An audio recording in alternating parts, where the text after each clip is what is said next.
اعوذ باللہ من الشیطان الرجیم بسم اللہ الرحمن الرحیم السلام علیکم ورحمۃ اللہ وبرکاتہ۔ آج کا ہمارا ٹاپک ہے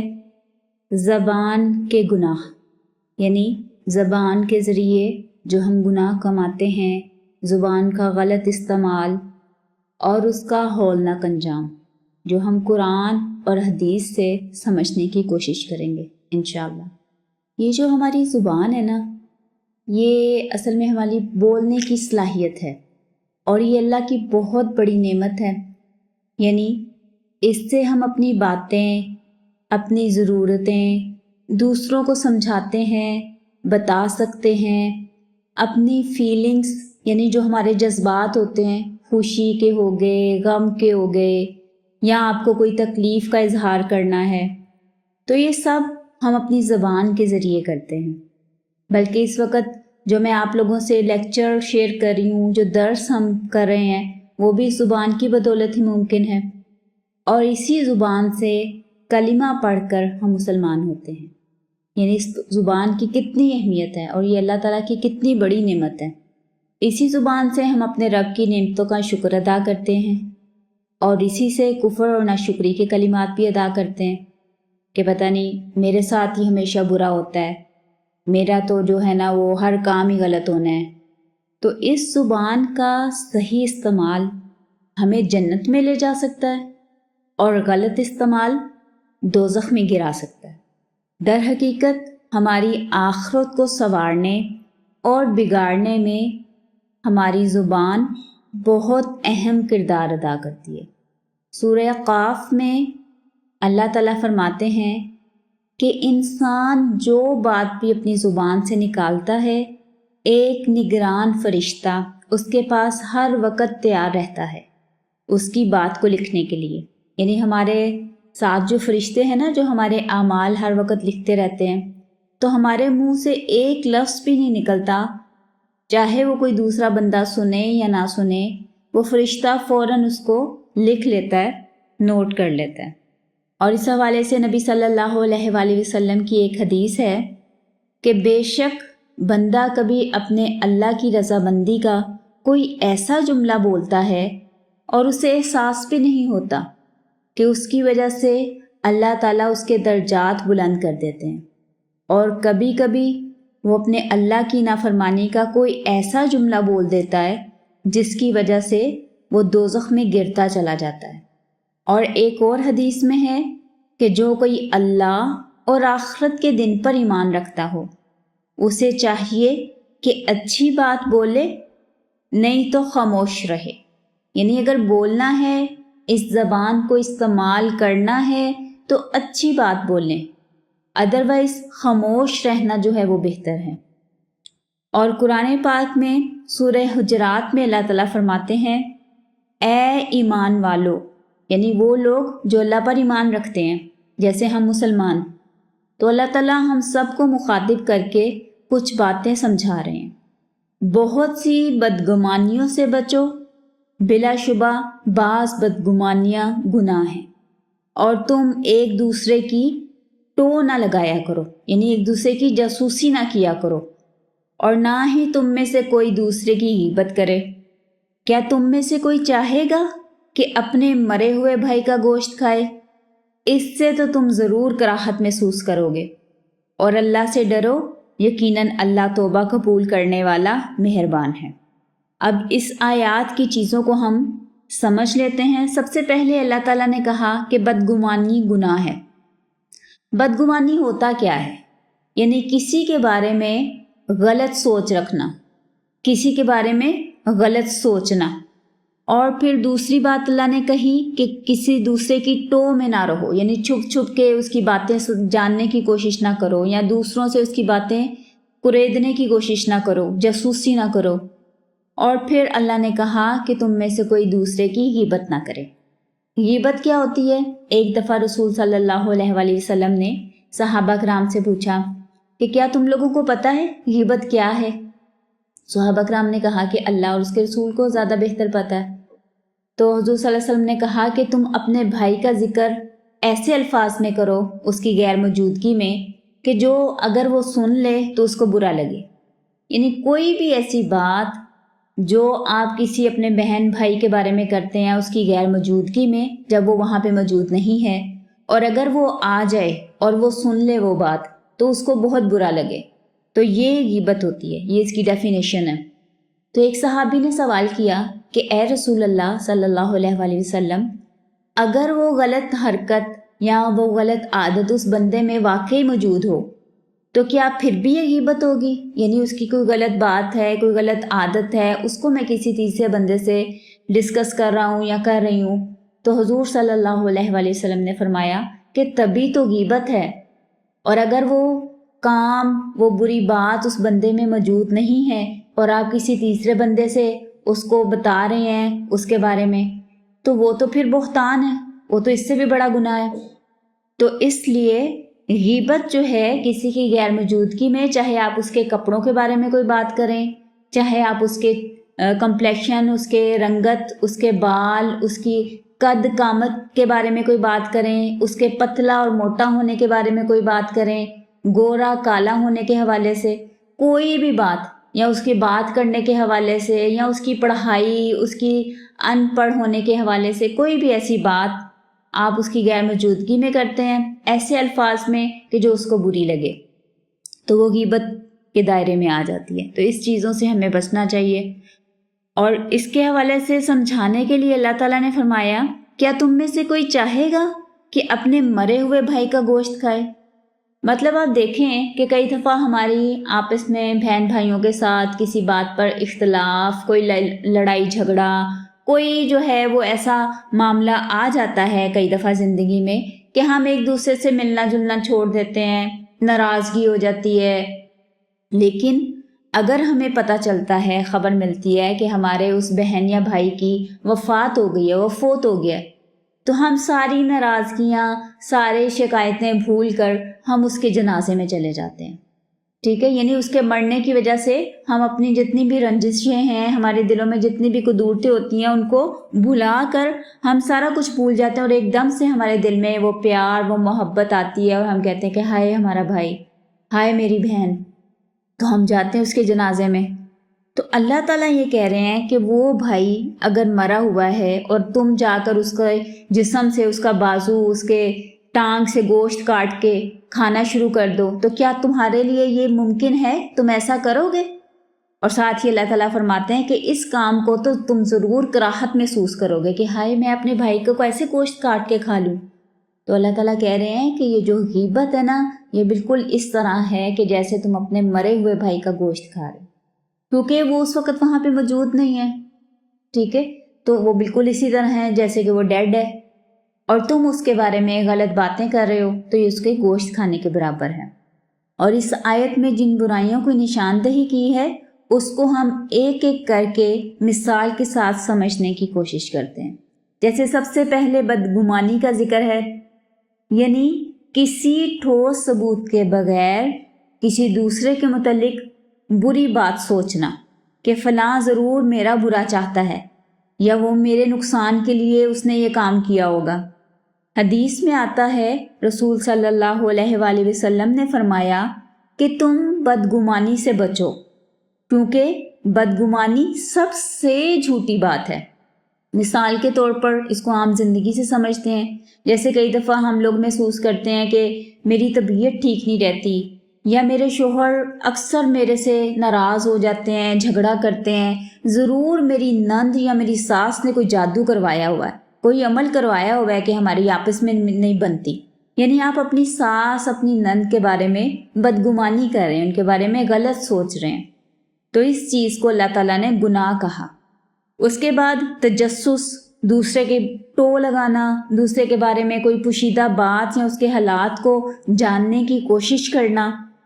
اس کی کھوج لگانا، دوسروں کے عیب معلوم کرنے کی کوشش کرنا. تو حدیث میں آتا ہے، رسول صلی اللہ علیہ وآلہ وسلم نے فرمایا، اے لوگو جو ایمان لائے ہو، مسلمانوں کے پوشیدہ حالات کی کھوج نہ لگایا کرو. یعنی ایک دوسرے کے عیب کے پیچھے نہ پڑا کرو کہ اس میں کیا کیا برائیاں ہیں، کیونکہ جو کوئی مسلمانوں کے عیب کی تلاش کرتا ہے تو اللہ تعالیٰ اس کے عیب کے پیچھے در پہ ہو جاتا ہے، یعنی اللہ تعالیٰ اس کے جو برائیاں ہیں، اس کی جو بری عادات ہیں، اللہ تعالیٰ وہ کھول کے سب کے سامنے رکھ دیتا ہے۔ اور اللہ جس کے در پہ ہو جائے تو اسے اس کے اپنے گھر میں رسوا کروا کے چھوڑتا ہے، یعنی آپ کی اپنے گھر میں عزت ختم ہو جاتی ہے، آپ کے گھر والے، آپ کے بچے، آپ کے بہن بھائی، وہ آپ کو برا محسوس کرنے لگتے ہیں۔ تو یہ ایسے بندے کے لیے ہے، اللہ تعالیٰ نے فرمایا رسول صلی اللہ علیہ وآلہ وسلم کے ذریعے کہ جو دوسروں کے عیب تلاش کرنے کی کوشش کرتا ہے یا دوسروں کی برائیاں مشہور کرنے کی کوشش کرتا ہے، تو اللہ تعالیٰ خود اس بندے کو اس کے گھر میں بے عزت کروا دیتے ہیں۔ اللہ تعالیٰ ہمیں محفوظ رکھے۔ اور اس کی مثال ہم سمجھ لیتے ہیں، جیسے کئی دفعہ اپنی بھابھی یا دیور کے بچوں سے باتوں باتوں میں گھر کے حالات معلوم کرنے کی کوشش کرنا، اچھا کہاں گئے تھے، اچھا اس دن بازار میں کیا کچھ خریدا۔ تو اس طرح کی جو باتیں ہم دوسروں کے بارے میں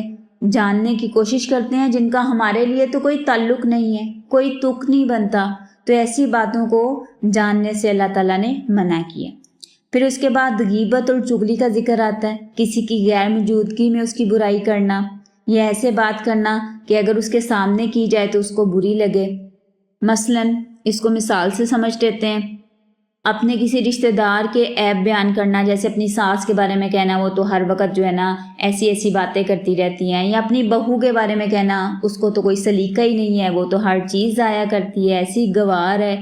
اس طرح کی کوئی باتیں آپس میں اپنے بہن بھائیوں کے، اپنے دیور جٹھانی کے، اپنے کسی بھی رشتہ دار کے بارے میں کرنا، برے الفاظ میں ان کو یاد کرنا، اپنے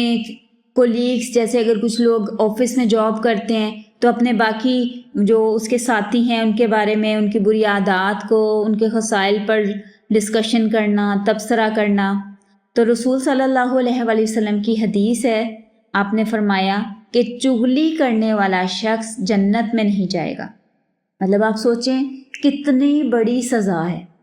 کہ جنت سے آپ کا داخلہ جو ہے وہ رک گیا، کس وجہ سے؟ دوسروں کی چغلی، دوسروں کی غیبت کرنے سے۔ اس کے علاوہ ایک اور حدیث میں ہمیں پتہ چلتا ہے، رسول صلی اللہ علیہ وسلم نے فرمایا کہ جو انسان دوسرے کی غیبت یا چغلی کرتا ہے اور جتنی دیر وہ غیبت کرتا رہتا ہے تو اس کے گناہ دوسرے کے کھاتے میں جاتے رہتے ہیں، یعنی آپ کے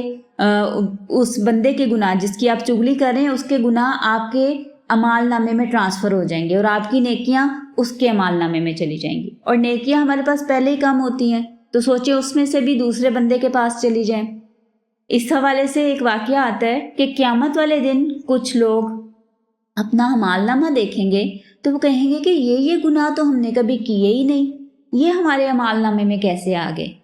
تو وہ اللہ تعالیٰ سے پوچھیں گے تو ان کو بتایا جائے گا کہ تم فلاں بندے کی غیبت کیا کرتے تھے، اس کی چغلی کرتے تھے، تو اس کے گناہ تمہارے اعمال نامے میں آ گئے۔ تو اس سے بچنا چاہیے اور اس سے بہت زیادہ ہمیں محتاط رہنا چاہیے، کیونکہ آپ دیکھیں کہ قیامت والے دن ہمیں سب سے زیادہ ضرورت اپنے نیک اعمال کی ہوگی، اور اگر وہ کسی دوسرے بندے اور کسی ایسے بندے کے پاس چلے جائیں جس کو آپ ناپسند کرتے ہیں، مثلاً چغلی یا برائی ہم اسی بندے کی کرتے ہیں نا جو ہمیں اچھا نہیں لگتا، جس کی چیزیں ہمیں عادات اس کی بری لگتی ہیں، تو ہم اپنے دل کو کہہ لیں کہ تسلی کے لیے کسی تیسرے بندے سے اس کی وہ باتیں ڈسکس کرنے لگ جاتے ہیں، تو وہ بندہ ہمیں آلریڈی اچھا نہیں لگتا، اور کہاں کہ وہ ہماری نیکیاں بھی لے جائے قیامت والے دن، اور ہماری نیکیوں کی وجہ سے وہ جنت میں چلا جائے ہمیشہ کی زندگی۔ تو اس لیے بہت زیادہ محتاط رہنا چاہیے اور اس گناہ سے بچنے کی کوشش کرنی چاہیے۔ اسی طرح جب حضور صلی اللہ علیہ وآلہ وسلم کو معراج کے سفر پر لے جایا گیا تو وہاں پہ جنت اور دوزخ بھی دکھائی گئی۔ وہاں پہ رسول صلی اللہ علیہ وآلہ وسلم نے دیکھا کہ کچھ لوگ اپنے ناخنوں سے اپنے چہرے اور اپنے سینے کے اوپر وہ کھرچ رہے ہیں، اور ان کے ناخن جو ہیں وہ تانبے کے بنے ہوئے ہیں، اور اس سے اپنے چہروں اور اپنے سینوں کو نوچ رہے ہیں۔ تو حضور صلی اللہ علیہ وسلم ان کو دیکھ کر بڑے پریشان ہوئے اور حضرت جبرائیل سے پوچھا کہ یہ کون لوگ ہیں؟ تو حضرت جبرائیل نے بتایا یہ وہ لوگ ہیں جو دوسروں کا گوشت کھاتے تھے، یعنی ان کی غیبت اور چغلی کرتے تھے، ان کی عزتوں کو خراب کرتے تھے۔ تو اس لیے اللہ تعالیٰ ہمیں برے انجام سے اور دوزخ اور ہر قسم کے عذاب سے بچائے۔ ہمیں اپنے اعمال کو ضرور دیکھنا چاہیے۔ ایک دفعہ کا ذکر ہے، حضور صلی اللہ علیہ وآلہ وسلم کا گزر 2 قبروں کے پاس سے ہوا، تو آپ صلی اللہ علیہ وآلہ وسلم نے اپنے ساتھیوں کو بتایا کہ ان قبر والوں پر عذاب ہو رہا ہے، اور ان میں سے ایک قبر پر تو صرف چغل خوری کی وجہ سے عذاب ہو رہا ہے۔ تو آپ سوچیں کہ اس سے قبر میں بھی عذاب ہوگا اور اس سے آخرت بھی خراب ہوگی، اور یہ اتنا ہولناک کہہ لیں کہ گناہ ہے کہ اس کا انجام سورہ ہمزہ قرآن پاک کے 30ویں پارے میں ایک چھوٹی صورت ہے، اس میں بیان کیا گیا ہے۔ وَيْلٌ لِّكُلِّ ہُمَزَةٍ لُمَزَةٍ، ویل کا لفظ ہوتا ہے تباہی، بربادی، یعنی جب اللہ تعالیٰ کو بہت زیادہ غصہ آتا ہے نا کسی پر، تو اس کے لیے اللہ تعالیٰ ویلن کا لفظ استعمال کرتے ہیں۔ کچھ علماء کا کہنا ہے کہ ویل جو ہے یہ جہنم کی ایک وادی کا نام ہے، یعنی جہنم کے ایک ٹارچر سیل کا نام ہے کہ جس سے پوری جہنم پناہ مانگتی ہے، یعنی وہ جہنم کا بھی اتنا خطرناک علاقہ ہے کہ ساری جہنم اس سے دہشت زدہ ہے، اس کو ویل کہتے ہیں۔ اور اللہ تعالیٰ یہاں پہ ویل اس آیت میں کس کے لیے کہہ رہے ہیں؟ لِكُلِّ ہُمَزَةٍ لُمَزَةٍ، ہر غیبت اور چغلی کرنے والے کے لیے اور ہر تانا دینے والے کے لیے، یعنی جو منہ پر دوسرے کی بےزتی کرتے ہیں اور جو ان کے پیٹھ پیچھے ان کی بے عزتی کرتے ہیں۔ تو ان کے حوالے سے انجام کیا آتا ہے؟ کلا لَيُنبَذَنَّ فِي الْحُطَمَةِ، لَيُنبَذَنَّ ضرور بالضرور، یعنی ڈیفینیٹلی اس کو پھینکا جائے گا، کہاں پہ؟ فی الحطمہ۔ اب یہ حطمہ کا لفظ ہے، یہ بہت خطرناک ہے، اس کا مطلب ہوتا ہے جو چورا چورا کر دینے والی جگہ ہے، ٹھیک ہے؟ قرآن پاک میں یہ لفظ ایک اور آیت میں بھی یوز ہوتا ہے کہ حطامہ کا لفظ آتا ہے، جس کا مطلب ہوتا ہے کہ چورا چورا ہو جانا۔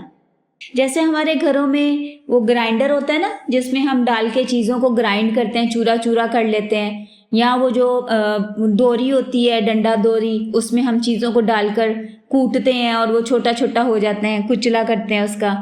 تو وہ جو ہے حطامہ کا لفظ ہے، یعنی جہنم کا ایسی جگہ جس میں اللہ تعالیٰ محفوظ رکھے، جن کو ڈالا جائے گا وہ کچلے جائیں گے، ان کے چورا چورا ہو جائے گا۔ اور اسی لیے اللہ تعالیٰ اگلی آیت میں فرماتے ہیں وَمَا أَدْرَاكَ مَا الْحُطَمَةُ، اور تمہیں کیا پتا کہ یہ حطمہ کیا خطرناک جگہ ہے۔ اور پھر اس کی مزید اللہ تعالیٰ نے تفصیل بتائی، نار اللہ، اللہ کی آگ، یعنی یہ واحد جگہ ہے جہاں پہ اللہ تعالیٰ نے جہنم کی آگ کو اپنے ساتھ ریلیٹ کیا کہ وہ اللہ کی آگ ہے، موقدہ، موقدہ کا مطلب ہوتا ہے بھڑکائی ہوئی، اللہ کی بھڑکائی ہوئی آگ۔ مطلب آپ دیکھیں کہ آگ ویسے ہی خطرناک ہے، جلاتی ہے، تو کہاں جہنم کی آگ جو دنیا کی آگ سے 70 گنا زیادہ گرم ہے، اور اس میں بھی خاص وہ آگ جو اللہ نے یہ غیبت اور چغلی کرنے والوں کے لیے بنائی ہے۔ تو اللہ تعالیٰ ہمیں محفوظ رکھے۔ اور یہ آگ جو ہے اس کے بارے میں مزید بتایا التی تطلع علی الافئدہ،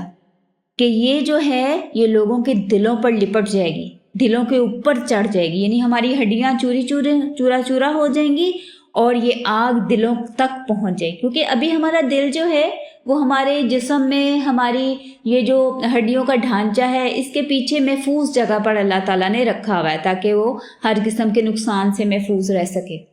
لیکن جو لوگ غیبت اور چغلی کرتے ہیں تو قیامت والے دن انہیں پہلے ایسی جگہ پہ ڈالا جائے گا کہ ان کی ہڈیاں چورا چورا ہو جائیں گی، اور پھر اس آگ کو ان کے اوپر چھوڑا جائے گا اور وہ آگ ان کے دلوں پر لپٹ جائے گی، اور پھر اس کے بعد یہ لمبے لمبے ستونوں کی شکل میں ہوگی آگ، اور وہ ان کے اوپر بند کر دی جائے گی، یعنی ان کا نکلنے کا بھی کوئی راستہ نہیں ہوگا۔ جیسے ہوتا ہے نا خدا نہ خواستہ یہاں کہیں کسی جگہ کسی گھر میں آگ لگ جائے تو کہتے ہیں دروازے کھڑکیاں کھول دیں تاکہ اس کی جو آگ کی جو گرمی ہے، شدت ہے، وہ ہوا میں چلی جائے اور وہ جگہ جو ہے وہ تھوڑی بہتر ہو اور کوئی کسی کی جان کو بچایا جا سکے۔ تو یہاں پہ اللہ تعالیٰ بتا رہے ہیں کہ وہ جہنم کی آگ کو ان کے اوپر بند کر دیا جائے گا۔ یا جیسے اس کی ایک مثال عام ہم کچن کے حوالے سے بھی، جیسے ہم نے کوئی کھانا پکانا ہوتا ہے، مثال کے طور پر آپ نے چاول پکانے ہیں یا دال پکانی ہے، تو ہم کیا کرتے ہیں جب ہم نے اس کو گلانا ہوتا ہے نا تو ہم اس کے اوپر ڈھکن رکھ دیتے ہیں،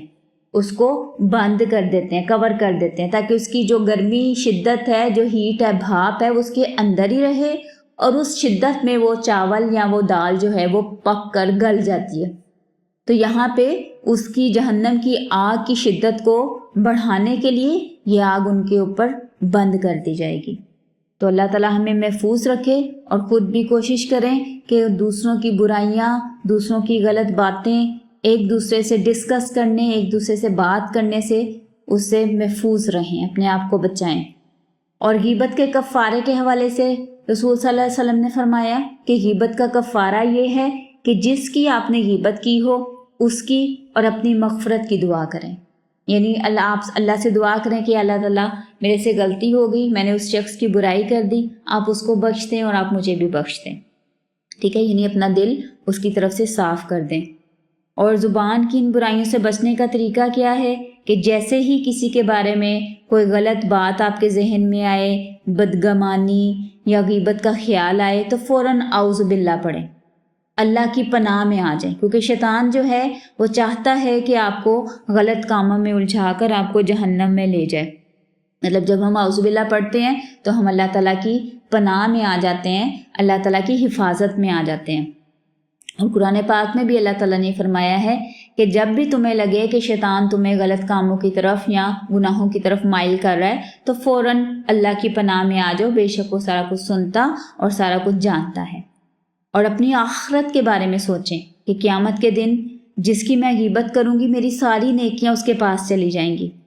اور ماضی میں یعنی پیچھے ہم سے جو بھی غلطیاں کوتاہیاں ہوئی ہیں ان پر توبہ کر لیں اور اللہ تعالیٰ سے معافی مانگ لیں، کیونکہ اللہ تعالیٰ نے وعدہ کیا ہے کہ جو کوئی میرے سے معافی مانگے گا میں ضرور اس کو بخش دوں گا، ضرور اسے معاف کروں گا۔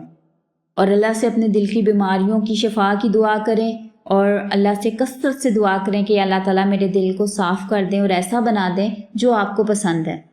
اور قرآن کو زیادہ سے زیادہ سمجھ کر پڑھنے کی کوشش کریں، کیونکہ جب ہم قرآن سمجھ کے پڑھتے ہیں تو یہ بھی ہمارے دلوں میں شفا عطا کرتا ہے، یعنی یہ قرآن بھی اللہ تعالیٰ نے فرمایا ہے کہ اس میں دلوں کی بیماریوں کی شفا ہے، قرآن کے اندر ایک علاج ہے۔ تو اللہ تعالیٰ ہمیں ان ساری برائیوں سے، غلط کاموں سے بچنے کی توفیق عطا فرمائے۔ اس حوالے سے نبی صلی اللہ علیہ وآلہ وسلم کی ایک بہت پیاری دعا ہے، وہ میں آپ لوگوں سے شیئر کرتی ہوں۔